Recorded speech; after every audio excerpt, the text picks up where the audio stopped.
Shalom, selamat malam saudara-saudara yang terkasih dalam Tuhan Yesus Kristus. Ya, shalom juga yang ada di Zoom.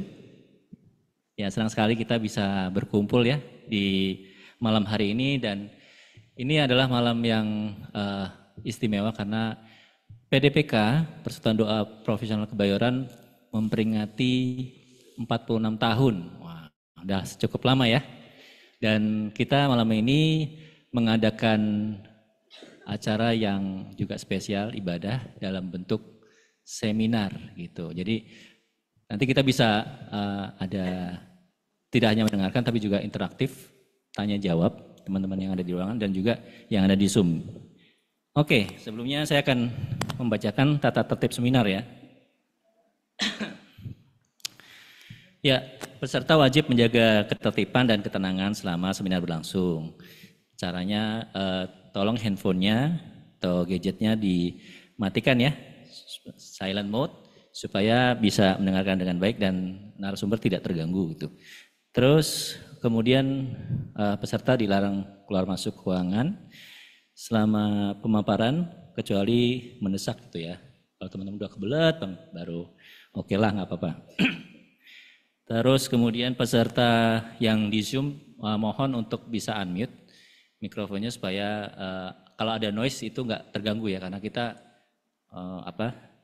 bisa suara audionya bisa masuk ke dalam ruangan ini. Dan yang paling penting tolong jangan dibuka aplikasi yang lain karena saya tahu ini sangat berat. Bentar lagi ada sepak bola gitu ya, jadi teman-teman pasti menunggu gitu.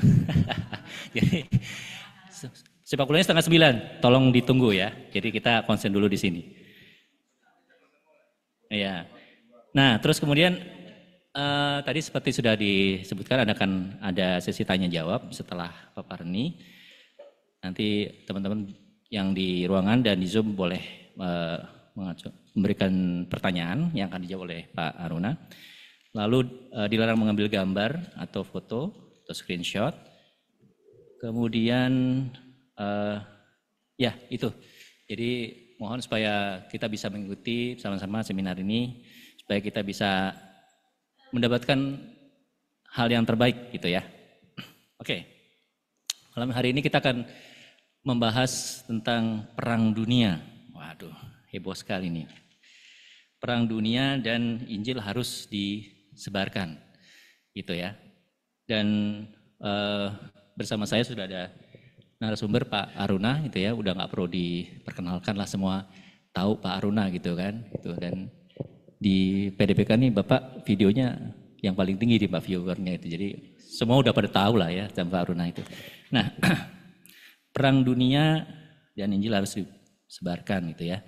Nah ini Pak, pertama-tama mungkin kita akan buka, perang itu dari saya kecil itu udah dengar soal perang tuh banyak gitu ya, tapi eskalasinya akhir-akhir ini sepertinya meningkat gitu kan, gitu.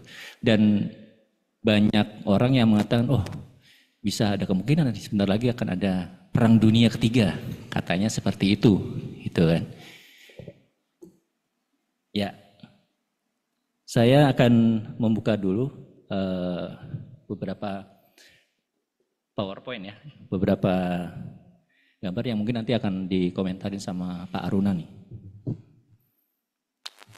Ya, kenapa bisa terjadi perang? Karena ini sebelum kita membahas dari Alkitab dan Firman oleh Pak Aruna, saya mau meng-quote dulu dari seorang filsuf namanya Thomas Hobbes. Dia bilang bahwa perang itu bisa terjadi karena konsekuensi alami dan keinginan manusia untuk bertahan hidup, menguasai dan mengamankan kepentingan sendiri.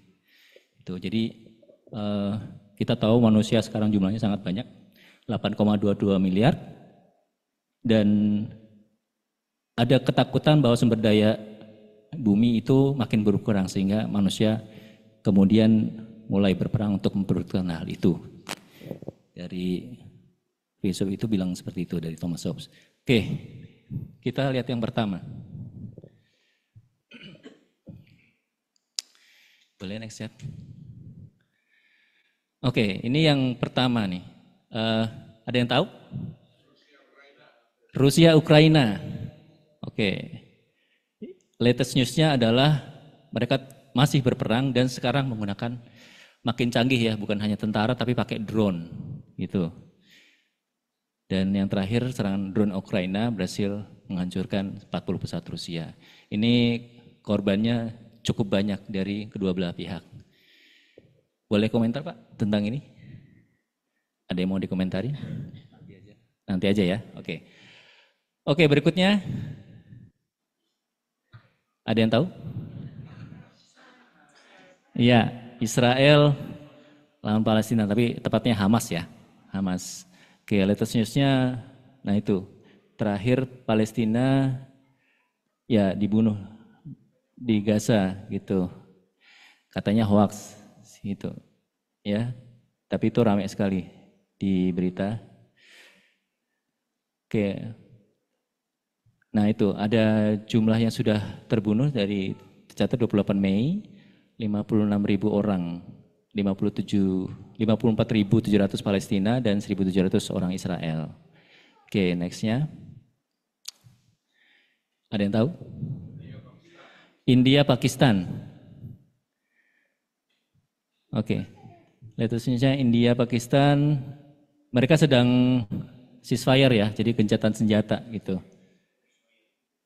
Itu jadi lagi gencatan senjata, tapi besar kemungkinan mereka akan perang lagi.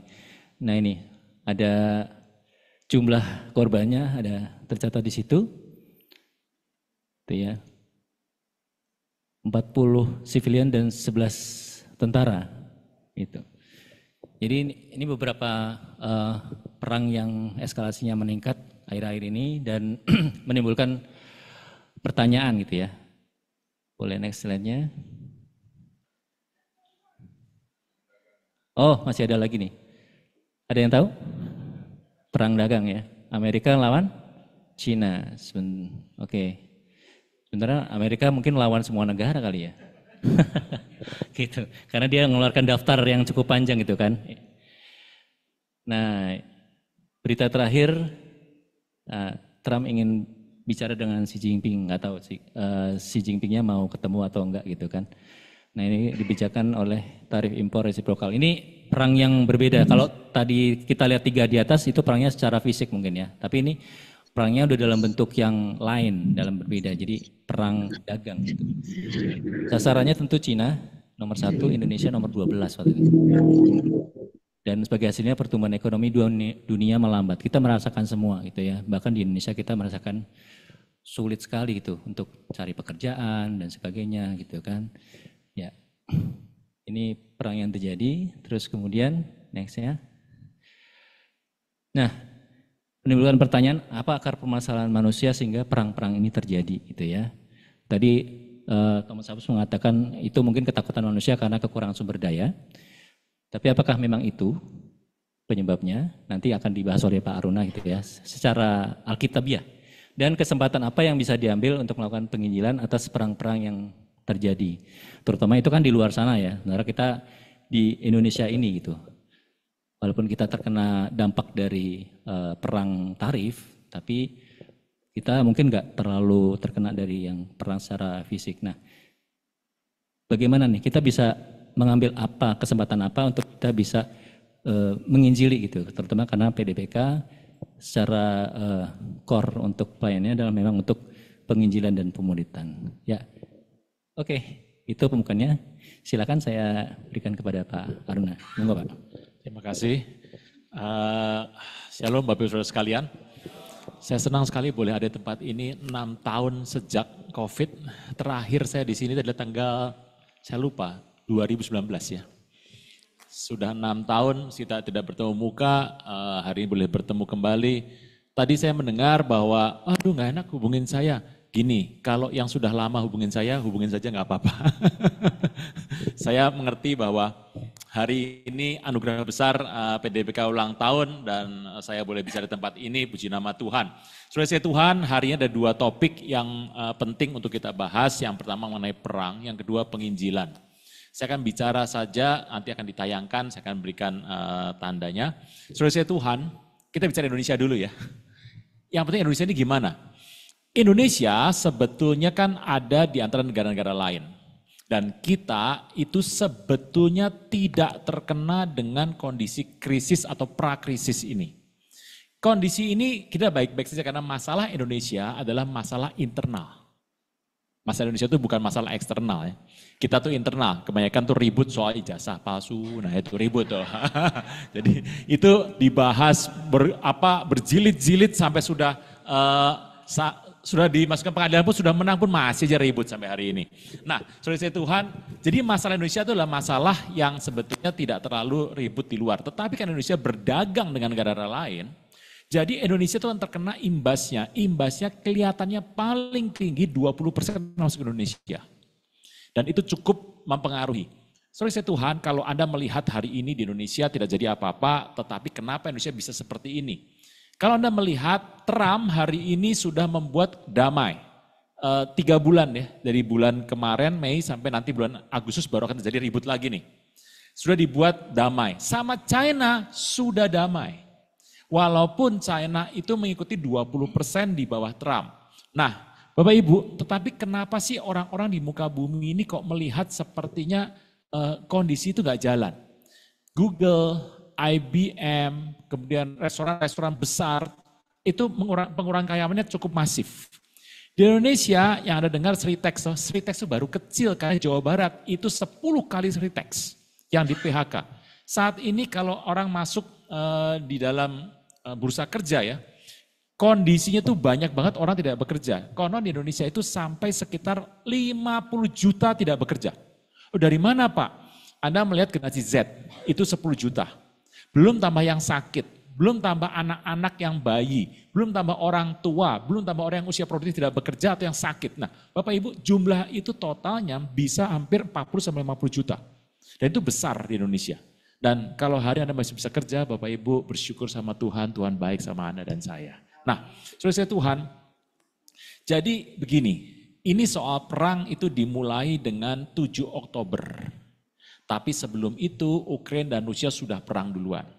Nah, Ukraina sama Rusia, Anda mengerti bahwa ini perang ini, Anda mengerti kenapa sih Rusia nggak bisa bereskan Ukraina. Dengan satu nuklir juga selesai toh. Ukraina itu kecil, kalau ngelawan Rusia itu nggak mungkin menang. Tetapi kenapa kok sepertinya ini berlarut-larut lama sekali dan Zelensky itu sempat ribut dengan Trump, ditonton orang sedunia. Terus berdebat dengan Trump, pulang, datang lagi waktu pemakamannya Paus, ngobrol lagi dan sepertinya berlanjut sekarang ini Ukraina menggunakan drone. Jadi kiriman drone, nah itu bagus lah. Anda melihat kenapa sih kok sepertinya Rusia tuh nggak langsung hajar dengan nuklir. Anda mengerti di muka bumi ini nuklir itu dihindari. Negara yang pertama ngasih nuklir akan berimbas buruk atas negara dirinya sendiri. Jadi Ukraina dengan Rusia ini adalah sebenarnya peperangan sebuah pion. Karena Ukraina itu dijadikan pion oleh negara-negara barat. Amerika atau Eropa itu mendukung Ukraina karena Ukraina akan masuk kepada NATO dan itu ditolak oleh Rusia. Nah, saudara Tuhan, peristiwa itu berkepanjangan sampai sekarang. Belum lagi ditambah 7 Oktober 2023, Israel dengan Gaza dan Hamas sebetulnya sudah lama itu perang terjadi, tapi kali ini Hamas membuat tindakan yang betul-betul membuat Israel itu murka. Israel kemudian itu mati sampai sekitar 800 orang. Ya, ditahan sampai jumlah 1000 lebih dan mayoritas orang yang ditahan itu bukan orang Israel tapi adalah orang-orang dari negara lain. Karena hari itu dibuat sebuah perayaan, sebuah festival yang ada di bagian selatan yang notabene memang tidak dijaga oleh drone Israel. Jadi ditembak, masuk, kemudian dengan cepat saja meninggal sekian. Dan Israel murka sekali, Israel menghajar. Kemudian itu dibalas-balas terus ya. Sampai hari ini kelihatannya negara-negara itu sedikit, jangan bunuh orang Gaza, Israel itu penjahat. Mereka cuma teriak di PBB saja sebetulnya. Tapi tidak turun tangan. Anda mengerti kenapa? Karena Israel itu di backup Amerika. Waktu Trump naik menjadi seorang pemimpin, saya melihat, waduh ini Trump akan backup Israel dan Israel akan merasa kuat. Dan betul, hari ini saja sudah ada 3 negara Eropa, Finlandia, Spanyol, dan Swedia yang nolak untuk bantu Israel. Dan seluruh negara Eropa, seluruhnya kecuali Prancis, karena Prancis itu pernah Kami nggak mau bantu Israel. Netanyahu marah-marah tuh. Marah-marah, kau memalukan gini-gini. Akhirnya Macron bilang oke kami bantu lagi. 1 hari dibantu lagi. Nah Bapak Ibu apa yang terjadi waktu Eropa tidak membantu Israel, tapi Eropa hanya memberikan dana, tapi tidak bantu. Jadi yang bantu Israel saat ini tinggal Amerika. Anda harus ngasih poin penting nih. Perang yang penting untuk Anda perhatikan adalah perang Israel dengan Hamas. Israel di Gaza itu perang. Hari itu Israel pergi ke Gaza dan minta supaya keluarkan orang Hamas. Orang Palestina tidak mau. Israel bilang tidak mau, dihajar sama Israel. Jadi ini berkepanjangan. Kalau saya melihat ya kasihan ya. Mereka dihajar itu adalah ibu-ibu, anak-anak kecil dan tempat penampungan orang sakit disikat sama rudal. Dan itu betul-betul mengerikan untuk kita sebagai orang-orang percaya yang harus memberikan tanggung jawab secara moral. Tetapi saya kalau melihat bagaimana Israel bisa seperti itu, ya juga seperti yang sudah dibuat oleh Hamas. Jadi Israel tidak mau membuat sebuah kondisi yang baik dan dia hajar terus orang Hamas. Hamasnya ya Anda tahu seperti itulah yang dibuat. Nah Bapak Ibu kemudian ada India dan Pakistan. India Pakistan itu dimulai dari teroris sebetulnya. Teroris ngebom di daerah India. Jadi India mengatakan tanggung jawabnya Pakistan. Pakistan mengatakan bukan kami, ini memang kamu yang salah. Jadi mereka berdua perang. India ada Amerika di belakangnya, Pakistan ada Rusia di belakangnya. Jadi itu perang pion sebetulnya. Jadi negara-negara besar itu mengatakan yang maju pion dulu. Kita lihat mau apa mereka. Karena India dan Pakistan sama-sama punya nuklir. Gitu ya. Anda ngerti orang punya nuklir di muka bumi ini adalah Amerika, Inggris, kemudian Prancis punya sedikit, Rusia banyak, Iran punya, Korea Utara punya, Pakistan punya, dan India punya. Ya, Israel itu dari Amerika sudah dapat besar tuh. Saudara Tuhan, kalau Israel itu enak, Israel tidak akan nyerang Indonesia, aman lah, tidak akan nyerang Indonesia. Israel, siapa nyerang Israel yang berani akan disikat sama Israel. Indonesia tidak akan nyerang Israel, tenang. Jadi Indonesia tidak akan kena dengan kondisi seperti Gaza. Nah Bapak Ibu, sebuah perang yang terjadi hari-hari ini semakin banyak. Anda mengerti bahwa peperangan ini sudah memasuki satu masa di mana peperangan semakin banyak, orang-orang penyesat semakin banyak, bencana alam semakin banyak, dan tanda-tanda langit akan terlihat. Dan jadi kita ini sudah memasuki akhir dari akhir zaman. Anda berkata ini akhir-akhir zaman ini kapan sih? Dari tahun 2008 sudah akhir zaman, sekarang sudah 2025 masih akhir zaman. Bapak Ibu harus melihat kita hari ini harus bersiap sebab Anda dan saya kita bergandengan tangan, kita memasuki satu lorong yang gelap. Kita akan masuki 2025 ke 2030 yang namanya Great Reset. Anda sudah baca bukunya? Great Reset ini adalah satu hal yang sudah diberitakan ke semua orang di muka bumi dan hari kita akan melakukan ini. Nah, Great Reset ini penting. Sebuah kondisi di mana ekonomi, sosial, budaya, teknologi, pendidikan, kesenian, semua di muka bumi akan di-reset jadi nol. Nah, orang-orang ini sekarang sedang menunggu, mereka akan berawas-awas. Akibatnya ini yang terjadi atas bursa dunia kerja. Jadi orang-orang yang punya uang merasa bahwa kita sebentar lagi akan menghadapi dunia yang berbeda. Anda tahu robot-robot ya. Jadi robot itu akan menggantikan. Dan itu orang-orang sekarang mulai mengurangi karyawan. Dan kondisinya karyawan dikurangi. Pada Indonesia mengatakan 2030 nanti jumlah orang di Indonesia ada 300 juta. Ini adalah bonus demografi. Bonus apaan? Ini beban demografi saya bilang. Karena demografi itu kalau di Indonesia 300 juta yang gak dapat kerja berapa orang? Itu akan langsung masuk ke masalah sosial. Masalah sosial Anda sudah dapatkan, sudah baca di media massa. Sosial itu ada masalah dari kejahatan, terjadinya hal-hal seperti ini. Kemudian ada pungli, kemudian pergi ke geng motor. Jadi orang-orang itu yang tidak punya visi untuk masa depan, mereka melakukan hal-hal tersebut. Dan itu mengganggu investasi. Nah Bapak Ibu Saudara sekalian, kalau kita melihat ini penting. Kita melihat di muka dunia adalah perang yang terjadi antara Amerika dan China. Kita lihat dulu, Amerika, ini belum khotbah loh. Belum, ini waktu baca firman gitu. Belum, ini ngobrol udah 6 tahun gak ketemu masa langsung sih. Kita ngobrol dulu. Iya, tenang. Anda lihat Amerika ya. Hari itu Trump naik menjadi kepala negara dan dia mengangkat Elon Musk sebagai penasehatnya. Elon Musk sudah mundur sekarang, hari ini sudah mundur. Dia mengatakan dia mundur, dia pergi dan dia meninggalkan kata-kata yang tidak enak untuk Trump. Ada masalah sedikit, tapi Trump itu pokoknya hajar terus. Dia ribut dengan Harvard, Harvard menang, dia masuk pengadilan menang, hakimnya mengatakan yang salah Trump, Trump tidak peduli, dia hajar terus. Jadi Anda kalau mendapatkan yang baru-baru ini sebuah visa untuk ke Amerika atau pendidikan di Amerika, Anda harus ganti.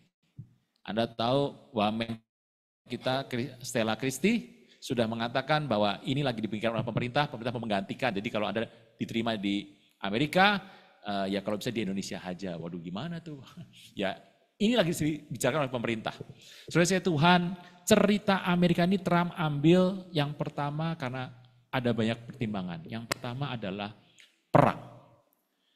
Apabila perang lagi, maka akan terjadi Amerika kemungkinan akan kalah.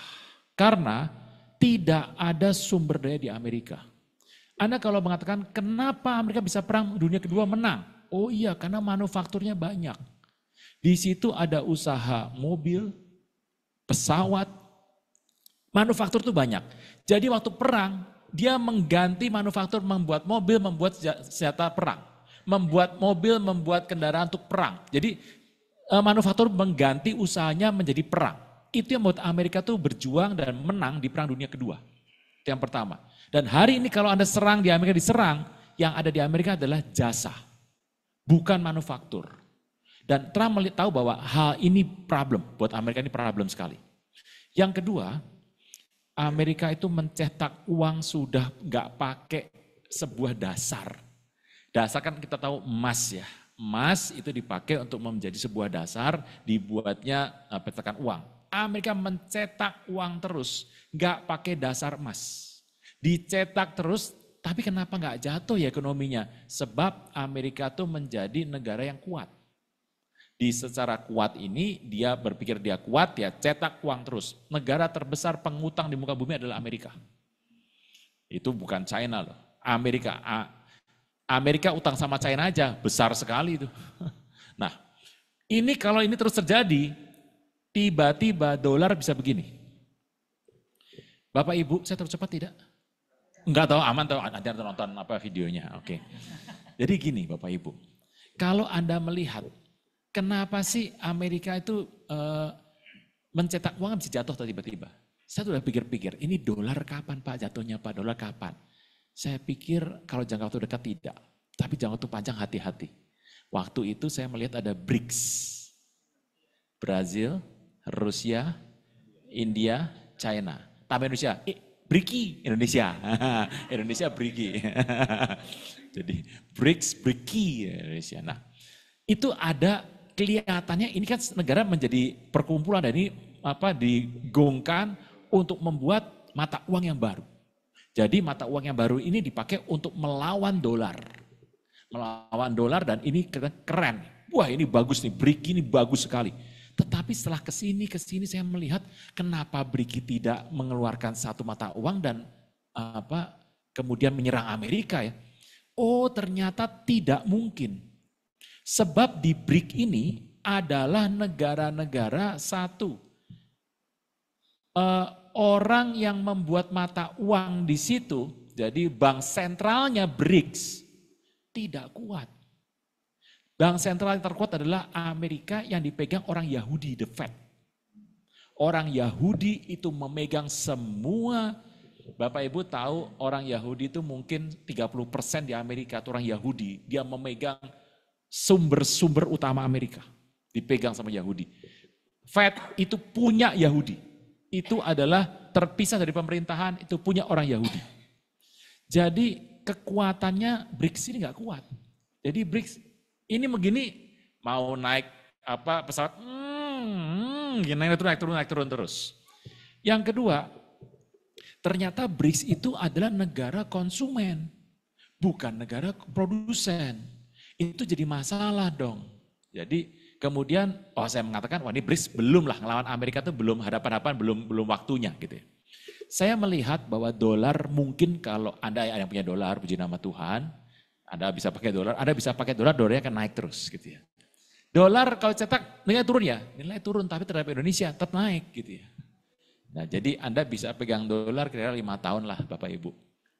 Jadi ini kalau saya ngomong ini Tuhan datang besok ya gimana ya. Gitu ya. Bisa atau Tuhan bisa datang.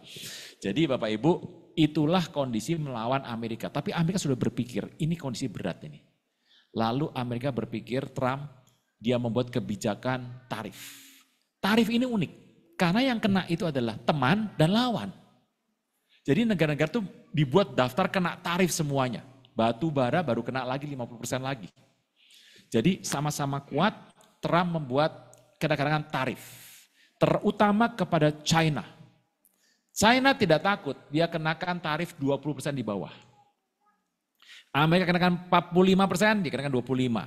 Naikkan 84%, kenakan 64. Naikkan 105, dia kenakan 85.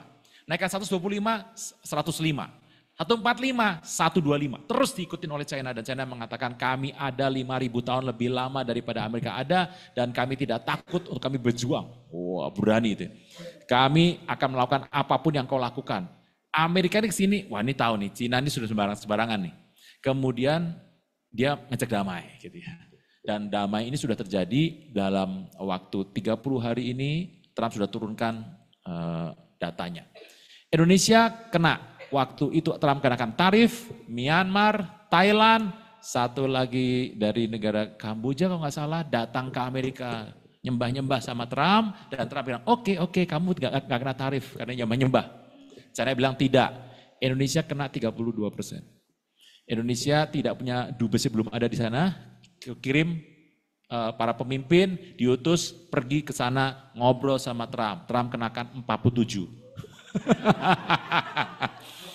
Waduh pusing, Indonesia pulang dan kemudian puji Tuhan ada 90 hari 3 bulan. Jadi kita dalam kondisi yang aman hari ini. Bapak Ibu, tetapi kondisi aman ini sepertinya akan terjadi sebuah hal yang besar. Kita harus bersiap-siap. Apa yang Trump buat, saya mengerti Trump mungkin benar. Kalau Anda jadi orang yang edisi generasi X dan generasi yang lebih tua, baby boomer atau generasi silent ya di Amerika.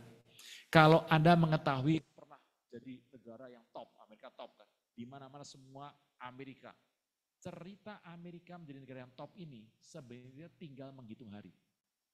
Jadi keputusan Trump ini kemungkinan benar untuk menyelamatkan Amerika.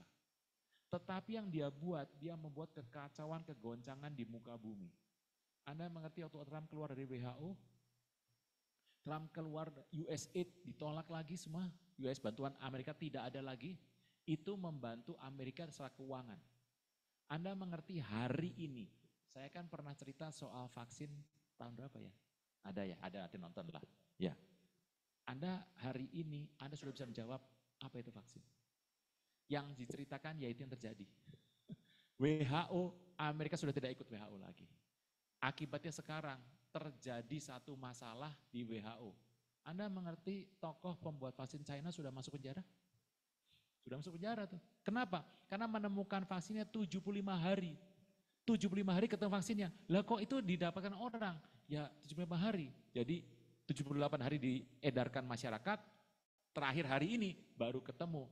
Semua daftar penyakit-penyakit bawaan di antara manusia yang disuntik dan berapa yang meninggal. Masuk penjara. Nah Bapak Ibu itu vaksinnya China.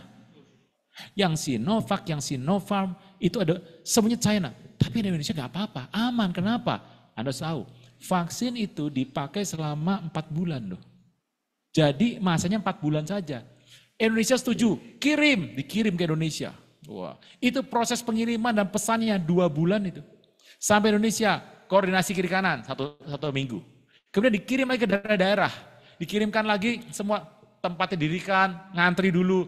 Itu total sudah lebih dari 4 bulan. Makanya Anda kalau disuntik, sebetulnya itu suntik sudah gak berfungsi apa-apa. Anda tahu kan, Anda sudah suntik, Anda kena COVID kan? Nah, Pak, kenapa saya kena COVID sudah suntik? Nah itu jawabannya.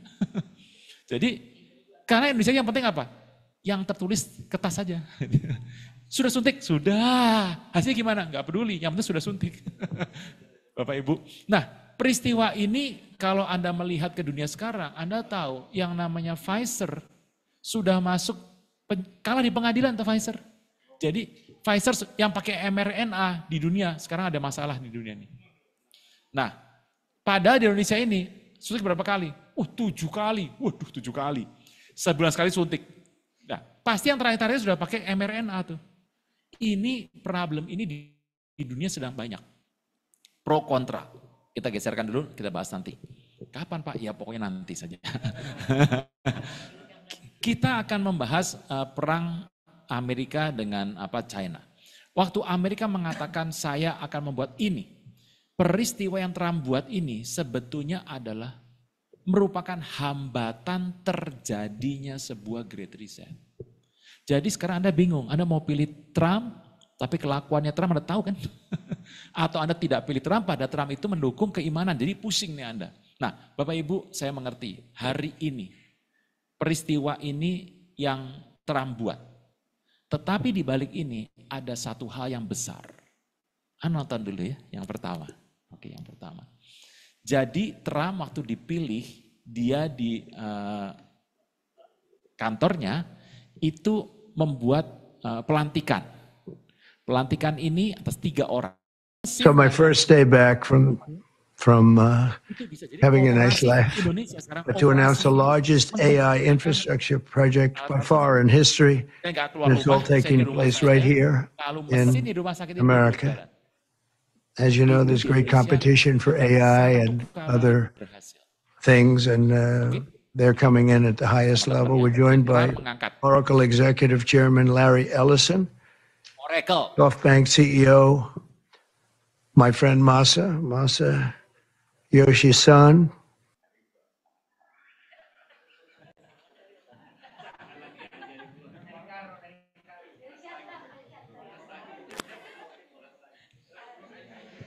Cek 1 detik. Belum? Sudah? Oke. Ya. So my first day back from having a nice life, but to announce the largest AI infrastructure project by far in history, and it's all taking place right here in America. As you know, there's great competition for AI and other things, and they're coming in at the highest level. We're joined by Oracle Executive Chairman Larry Ellison, SoftBank CEO, my friend Masa Yoshi-san, and CEO of OpenAI, and I would say by far the leading expert based on everything I read, Sam Altman. So that's great that you're coming in together. That's a massive group of talent and money. Together, these world-leading technology giants are announcing the formation of Stargate. So put that name down in your books, because I think you're going to hear a lot about it in the future. A new American company that will invest $500 billion at least in AI infrastructure in the United States, and very, very quickly, moving very rapidly, creating over 100,000 American jobs almost immediately. This monumental undertaking is a resounding declaration of confidence in America's potential under a new president. Oke, sudah. Bapak Ibu, ini dahsyat banget nih. 500 miliar dolar. Itu yang terbesar, dan ini membuat sebuah Stargate. Gambar Stargate boleh dipasang? Gambar Stargate-nya.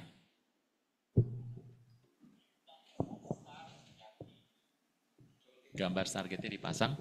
Bapak Ibu, peristiwa ini Trump ambil. Sebab dia tahu China sedang mengembangkan yang besar-besar. Tetapi China itu besar karena tenaganya besar, dia mengembang besar-besaran tapi tidak melihat data di masa depan. Nah, kondisi ini saya harapkan tidak akan kena di Indonesia. Tapi secara dunia kita sudah tahu BYD mobil itu kendala. Chery belum ada kendala nih.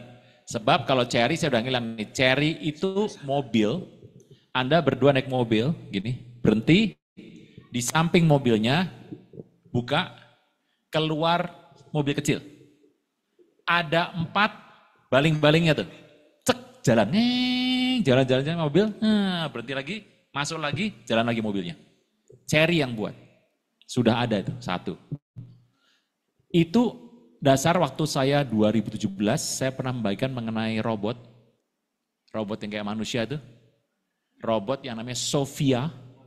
Sophia dibuatnya di Hong Kong. Ini bukan Hong Kong, Hong Kong beneran nih. Hong Kong. Di Hansen Teknologi Hong Kong dan robot itu sudah seperti manusia. Dan diberikan warga negara oleh Arab Saudi.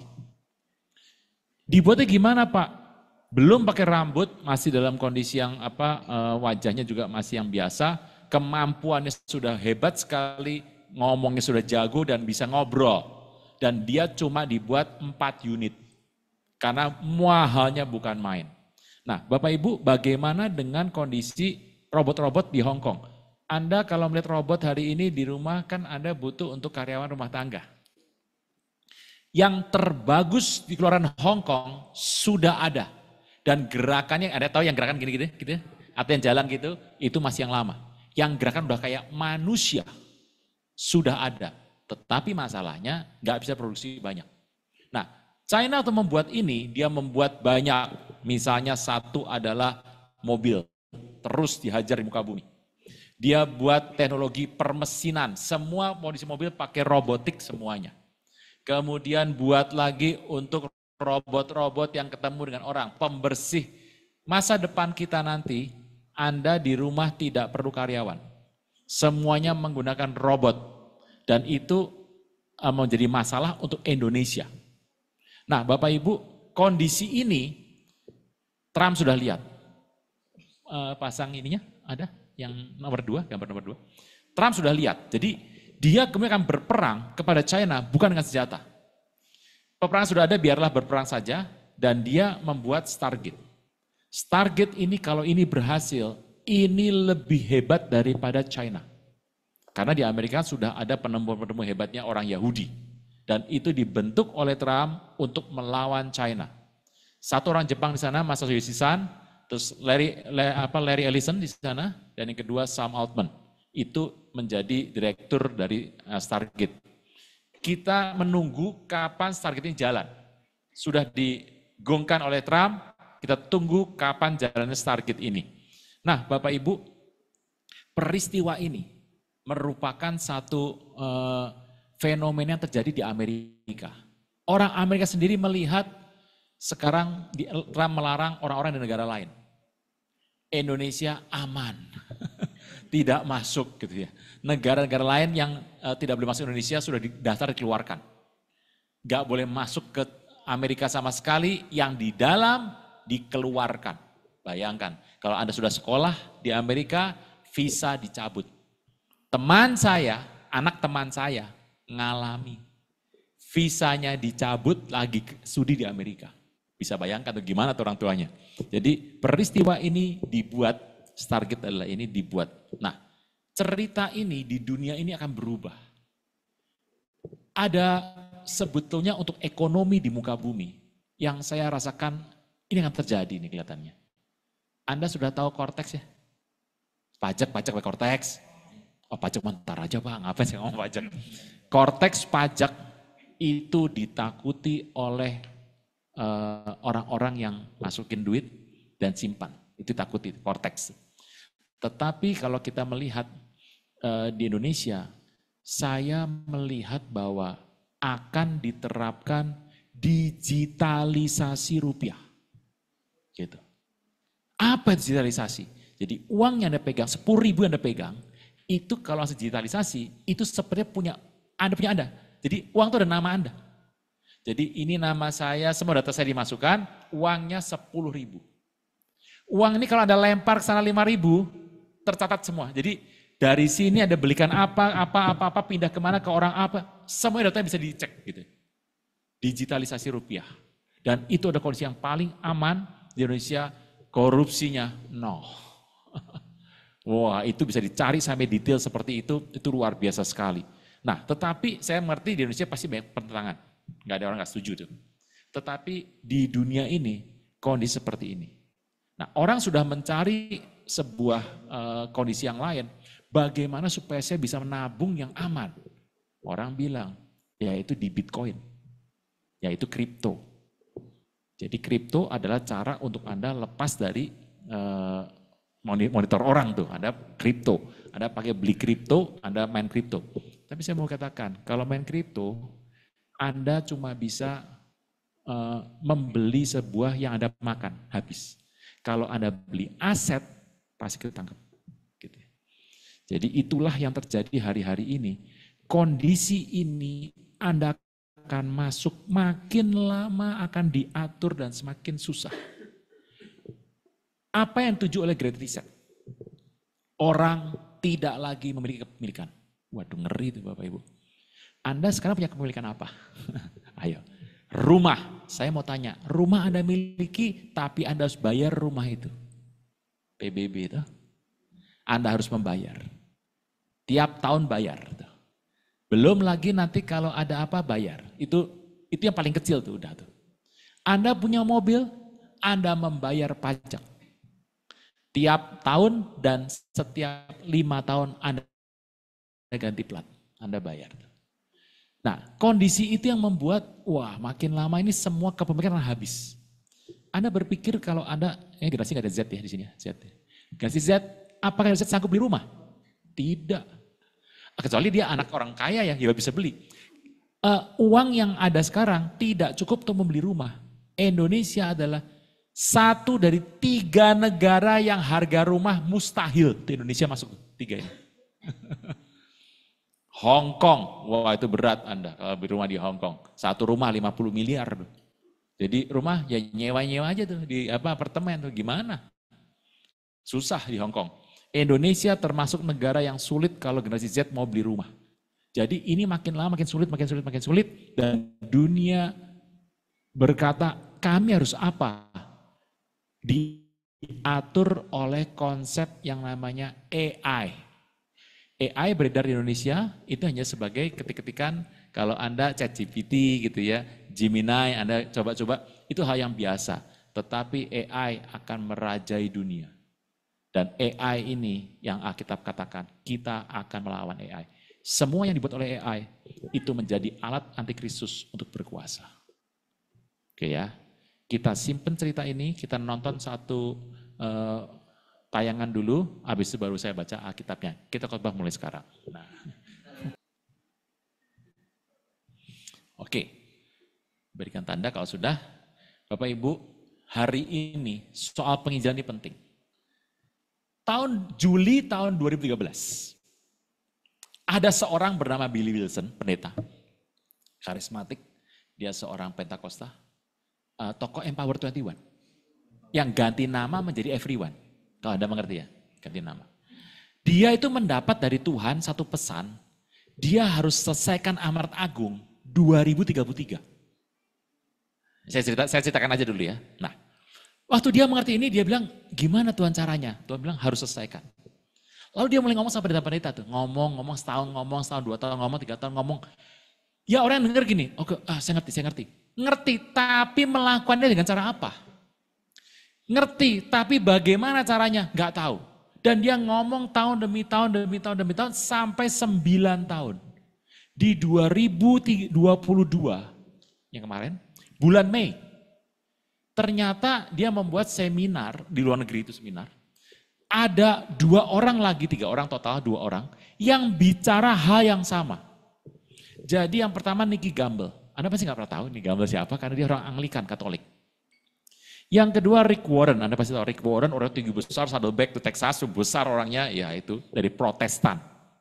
Dan Billy Wilson, Katolik, Protestan, dan karismatik. Mereka mengatakan hal yang sama bahwa Tuhan menghendaki kita selesaikan Amanat Agung sampai 2033 sebab Tuhan ingin bertemu secara otentik dengan orang yang bertobat. Kenapa 2033? ada apakah 2033? Ada yang mengatakan 2033 nanti adalah perayaan 2000 tahun Tuhan meninggal. Perayaan 2000 tahun Tuhan naik ke sorga. Perayaan 2000 tahun pencurahan Roh Kudus di Yerusalem. Kemudian ada orang bertanya lagi, ribut lagi. Emang Tuhan lahir kapan? Ada yang bilang, oh bukan, Tuhan lahirnya -4 sebelum Masehi. Ada yang bilang, oh bukan, 4 Masehi.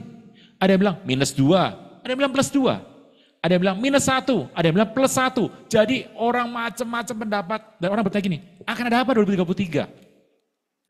Saya mau katakan bahwa tahun 2033 Tuhan Yesus bisa datang. Tapi saya nggak bilang pasti loh. Bisa. Bisa kan Alkitabiah toh, bisa datang. Tidak pasti akan datang, tapi bisa datang. Kalau nggak ada apa-apa gimana Pak 2033? Ya kita teruskan aja 2034, 35, 40 terus aja gitu. Tetapi visi, ini bukan nubuatan loh, ini visi, bukan nubuatan ya. Sebuah visi Tuhan ingin bertemu secara otentik. Lalu saya tanya, akan terjadi apa? Situasi seperti apa?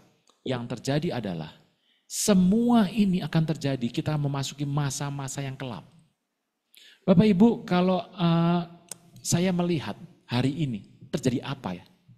Saya harus katakan loh, Anda harus ucap syukur sama Tuhan, berpegang teguh sama Tuhan, sebab Anda dan saya akan memasuki masa yang kata orang gelap.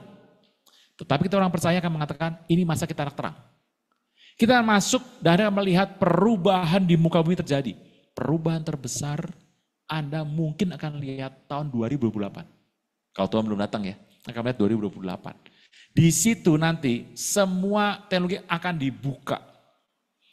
Hari ini teknologi yang terbaik ada dalam dunia kesehatan. Kalau ada dunia kesehatan ini penting. Tidak ada orang yang nolak, tidak ada yang menyangkal, semuanya pasti bahwa ini sebuah kondisi yang penting. Kesehatan ini penting, ini akan terjadi. Sudah? Oke, nonton dulu. Oke, Bapak Ibu sebentar ya, nonton dulu. Berhenti serahin kerjaan ke manusia, serahin semua ke AI.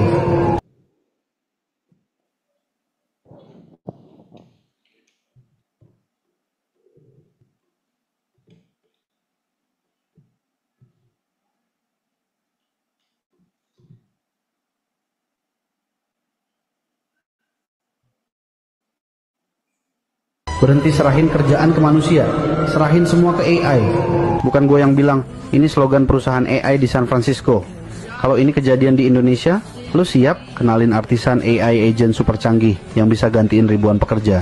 Bukan sekadar chatbot, tapi karyawan AI yang bisa kerja sendiri. Salah satu inovasi gila mereka yaitu AVA. AVA ini AI Specialist Business Development.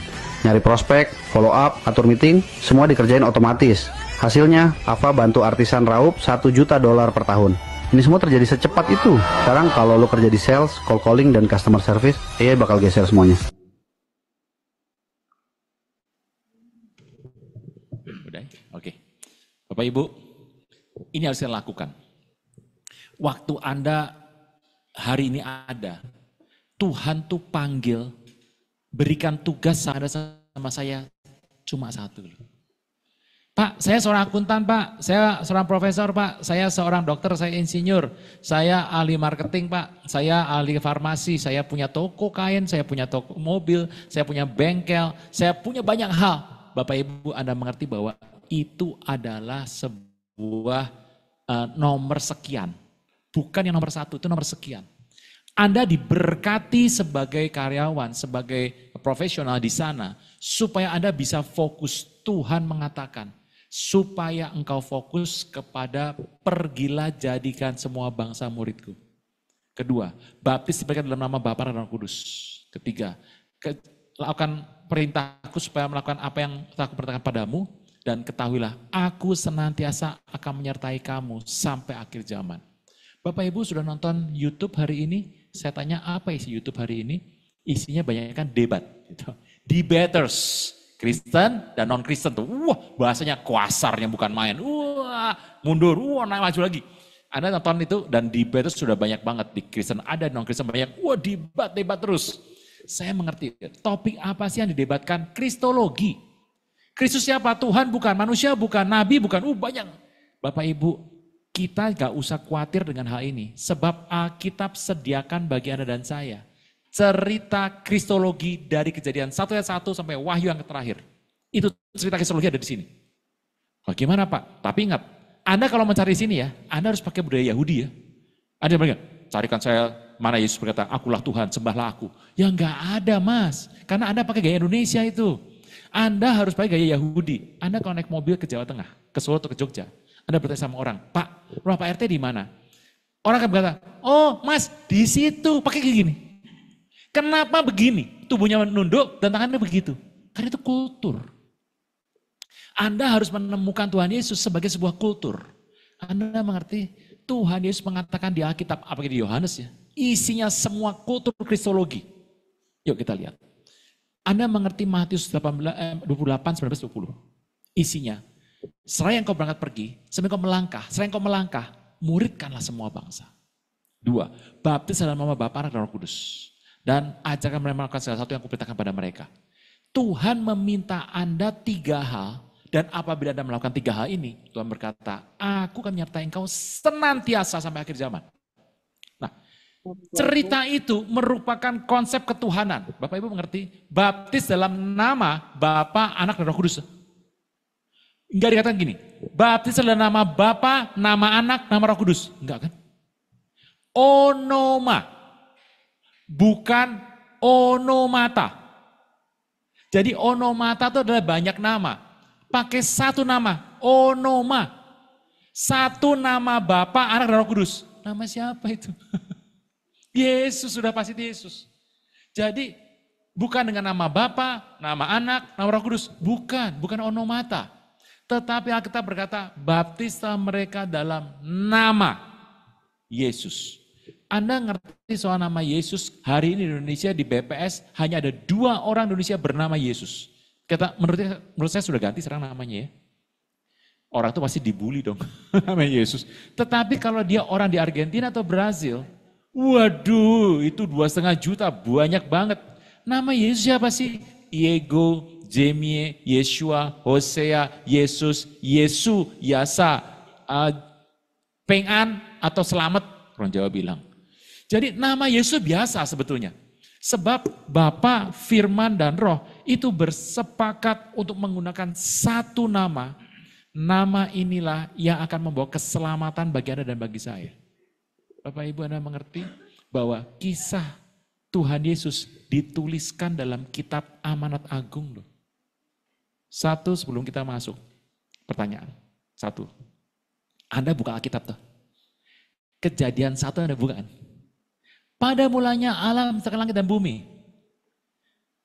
Bereshit bara Elohim wa et shamayim et eretz. Allah menciptakan langit dan bumi. Cerita itu kalau Anda baca, ada kata pertama adalah pada mulanya. Kata yang sama pada Yohanes 1 ayat 1. Pada mulanya. Pada bahasa Ibrani adalah bereshit, kalau di ini in arhe. Pada mulanya. Bapak Ibu, kata bereshit itu sudah cerita di Alkitab tentang keselamatan. Pak, kalau saya cari di Alkitab, Pak, saya mau beli mobilnya. Mobil mana yang penting Pak, yang bagus Pak? Ya enggak ada di Alkitab. Saya mau cari Pak, saya lagi sakit nih, dokter mana ya Pak, di Alkitab ada enggak? Ya enggak ada Mas. Karena begini, Alkitab itu bicara terus terang dan lurus soal keselamatan. Keselamatan dikatakan di Alkitab lengkap. Di kitab Kejadian 1 ayat 1, bereshit. Kalau Anda tulis dengan Ibrani ya, dari kanan ke kiri tuh. B, R, Alef, Shin, Tuhan Yesus, gini Shin. Terus ada Yud, ada Taf. Anda kalau artikan adalah B sama R, bar adalah anak. Alef adalah kepala domba. Atau kepala hewan sesembahan. Mau sapi boleh, mau kambing boleh, mau domba boleh. Anak domba. Shin, Tuhan. Yod, tangan. Taf, salib. Anak domba adalah Tuhan yang tangan disalib. Siapa itu? Tuhan Yesus. Bayangkan, itu baru kata pertama tuh. Sudah bicara mengenai Tuhan Yesus adalah anak domba. Bapak Ibu, cerita soal Tuhan Yesus, Alkitab dari depan sampai belakang bicara itu. Tapi kalau yang berkata, carikan saya. Nggak usah mas, nggak usah mas. Nggak usah, karena itu nggak masuk hitungan gitu. Bapak Ibu, kita mengerti bahwa Tuhan meminta Anda dan saya untuk pergi menginjil. Menginjil, kemungkinan dalam hidup Anda, satu orang selama hidup Anda akan bertobat oleh karena penginjilan Anda. Bapak Ibu, inilah saatnya Anda menginjil. Menginjil bukan gini, ketok buka pintu, tok buka pintu, mau terima Yesus nggak? Ya nggak begitu toh Bapak Ibu. Strateginya ada pendekatan 10 kali pendekatan. Kemudian Anda ngajak ngobrol, itu panjang Bapak Ibu. Biarkan hidup Anda bilang Tuhan, aku mau menginjil. Contoh orang ini, satu orang yang Anda harus ikuti kalau Anda mau menginjil. Aku gak pintar bicara Pak. Lukas juga gak pintar. Dia seorang apa? Dokter.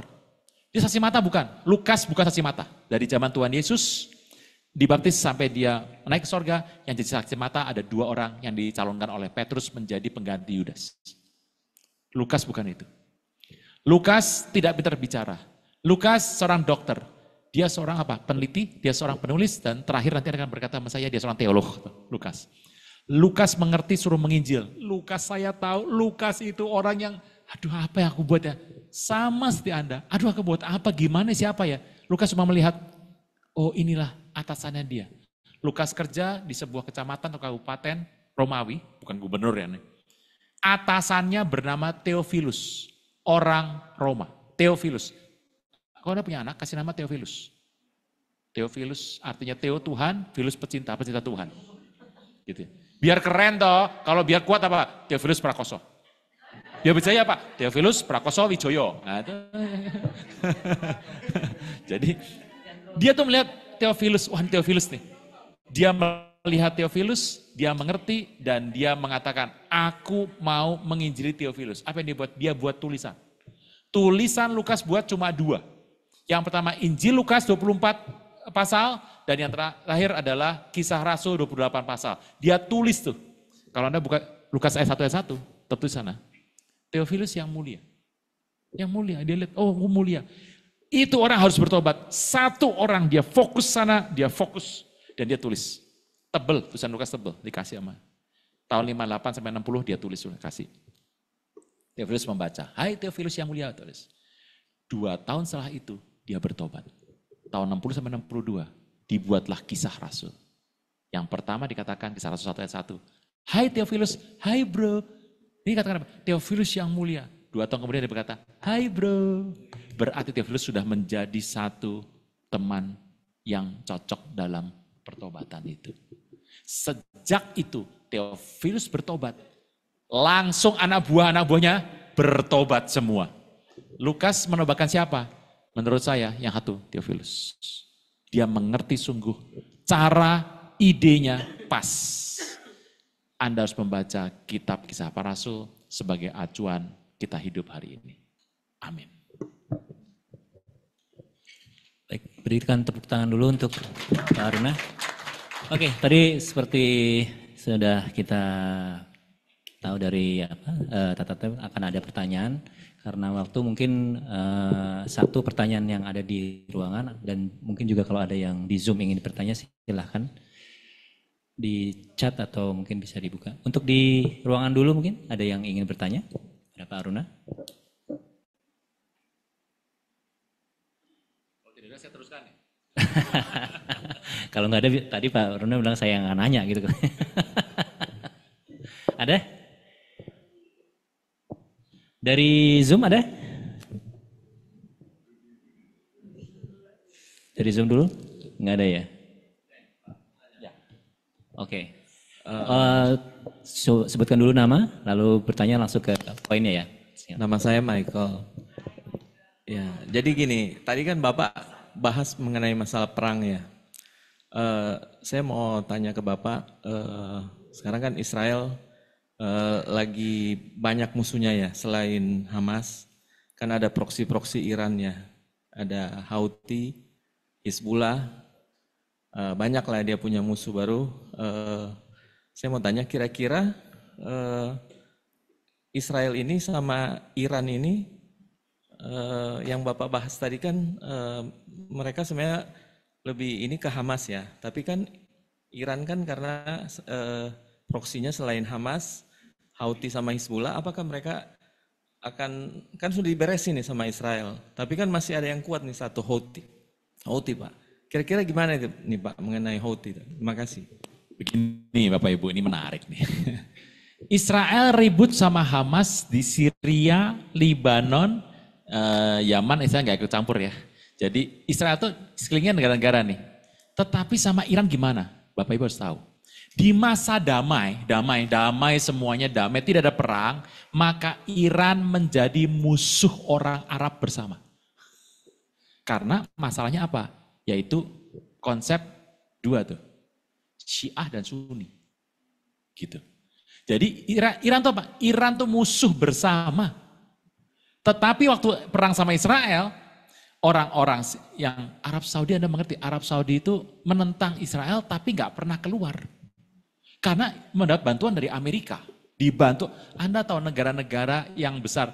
Contoh, Libanon dihajar Hamasnya tuh. Syria juga dihajar. Anda mengerti. Tapi negaranya sendiri tidak perang sama Israel. Nah, peristiwa itu penting karena Amerika memberikan bantuan kepada orang di Timur Tengah untuk bantuan-bantuan yang penting. Nah, Bapak Ibu, tetapi terhadap Iran tuh beda. Iran kan gabungan sama Rusia ya. Rusia bergabung tuh. Karena Iran tuh musuh bersama. Jadi Iran kalau nyerang, orang yang lain diem. Biar perang sama Israel. Nanti kalau perang sama Israel. Kalau kita melihat sepertinya ini musuh nih. Tapi sebetulnya Iran tuh dimusuhi oleh negara-negara lain. Gitu. Karena masalah Iran itu adalah masalah cerita lama lah Iran. Anda tahu cerita dari abad ke-7 dan sampai sekarang itu pembunuhan terus di sana terjadi. Jadi kalau terhadap Iran, sebetulnya Netanyahu itu sudah mau mencet tombol rudal ke Iran. Itu dihalangi oleh Obama waktu itu. Obama mengatakan jangan, udah mau mencet tuh tombol, udah kesel sekali sama Iran. Tapi hari itu dijaga untuk enggak. Saya berharap supaya tidak terjadi. Ya kita harap, kita doa saja. Bagaimana? Baik Pak, di Zoom ada pertanyaan, bagaimana jika AI sudah menguasai dunia dan sudah terjadi pengangkatan? Apakah yang tertinggal masih dapat kesempatan kedua diselamatkan? Oh gini ya.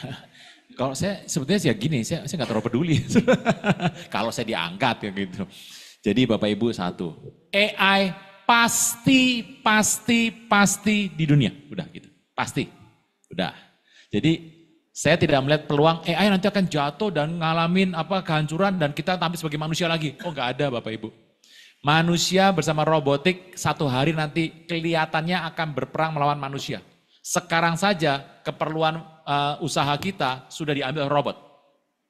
Apabila sudah diangkat, apabila Anda diangkat loh, diangkat gitu ya.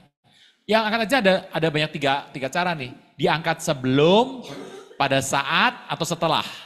Ada yang mengatakan, oh enggak ada tuh pengangkatan, ada 4. Ada yang mengatakan lagi dari orang-orang lain bahwa Tuhan Yesus itu sebetulnya ini hanya sebuah gambaran gitu ya. Jadi ada 7 pendapat tentang pengangkatan. 3 orang-orang yang katakan, orang yang paling banyak mayoritas ada 3. Di 3 ini yang mana Anda mau ngambil? Anda percaya yang sebelum, aniaya, atau tribulasi pada saat tribulasi, atau setelah tribulasi? Kalau saya suruh milih, pasti sebelum dong, yang enak dong. Gitu ya. Tapi yang tahu siapa? Gitu ya.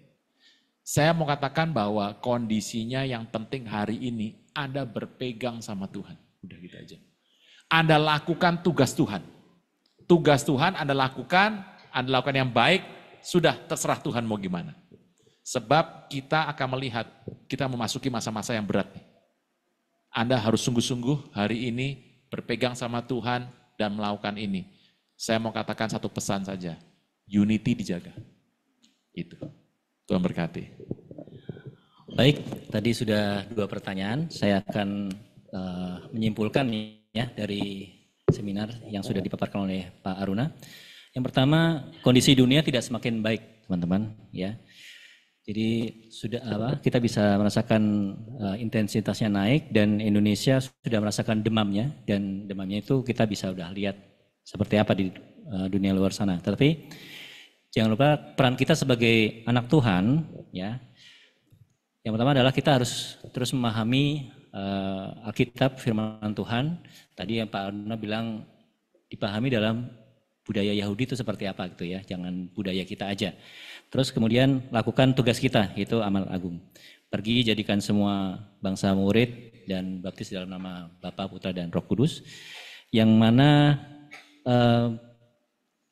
pemuridan itu memang memerlukan waktu, ya, memerlukan waktu yang lama, kita berteman dengan waktu, dan jangan putus asa kalau kita mendapatkan cuma satu jiwa, karena tadi disebutkan oleh Pak Runa, contohnya pada Theophilus hanya satu, tapi ya Lukas kepada Theophilus hanya satu, tapi kita lihat hasilnya begitu luar biasa. Jadi jangan putus asa teman-teman, kita harus terus untuk melakukan tugas kita.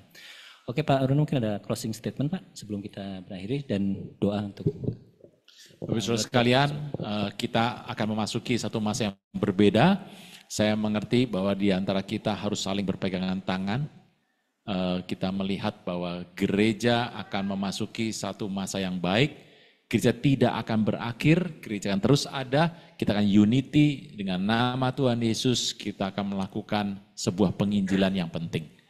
Bapak Ibu, Tuhan katakan bahwa aku akan menyertai engkau senantiasa dalam segala hal, dalam segala situasi, segala cara, dalam segala hal sampai akhir zaman.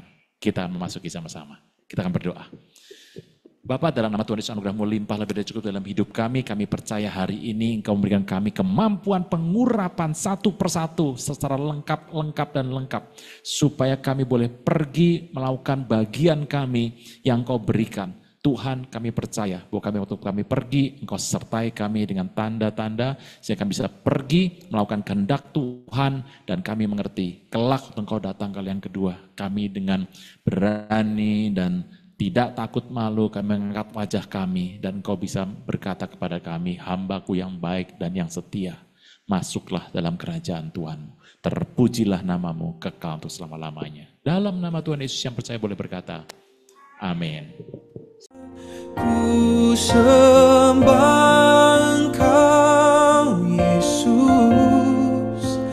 hanya